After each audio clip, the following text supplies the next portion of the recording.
Today we're really happy to have Professor Wu here because she's really truly a role model for women and a champion for women in science. In fact, yesterday I held a special session arranging some of the undergraduate as well as graduate women students to talk to her, just to get a perspective from her as being a women scientist so that they can be inspired.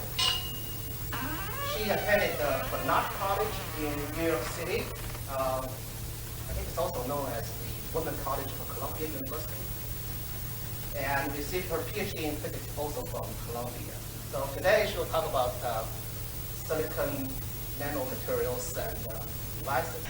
I'm going to be talking about some of these images that you see here and talk about, we often have the idea, particularly people who work in material science, that you want the most perfect kind of material.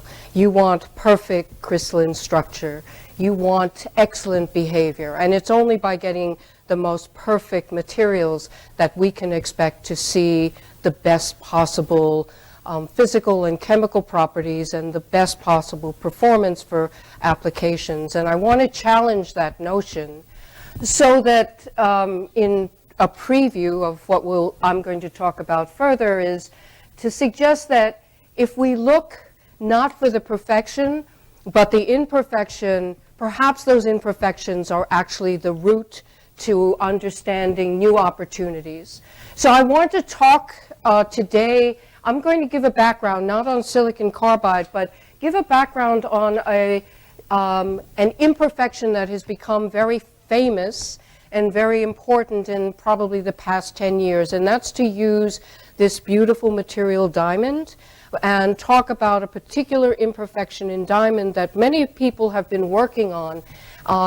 I use diamond as a tutorial because of the work, the sophistication that's gone on in diamond to suggest the possibilities for this new material, silicon carbide, which people are only beginning to work on.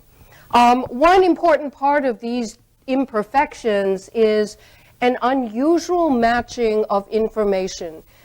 For many of us who work with devices, we pick a material because of the information it can give, either electronic or photonic, sometimes phononic, thermal information, spin information. But when we find a material for which an information about one kind of, I'll say, modality, like electronics, photonics, phononics, is linked with another modality, it's a treasure trove of possibilities because the two pieces of information are linked. That means when we read out or manipulate one piece of information, we actually get information, other information.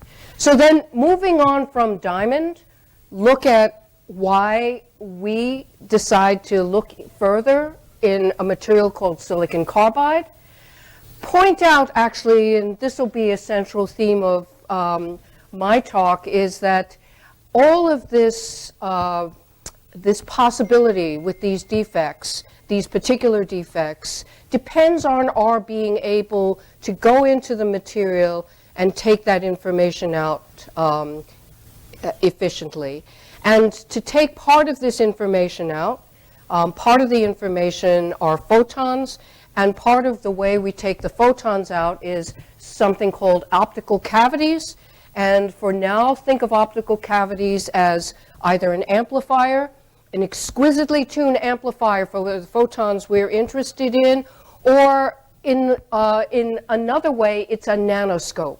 It is a way that we can look deep into a material at the atomic level and discover information about that material.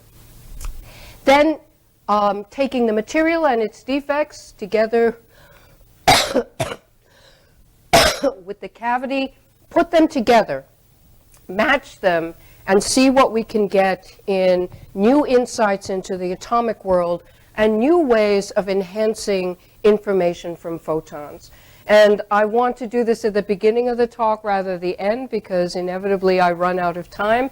I don't want to go further without thanking the principal people who are responsible for the work that you're going to see today. David Bracker is most recently the person who's taken the art of making optical amplifiers in silicon carbide to a new level. Alex Zhang is working with him, and some of the early work in fabrication of silicon carbide was done by Andrew Magyar, and these are the various funding agencies who've supported this work.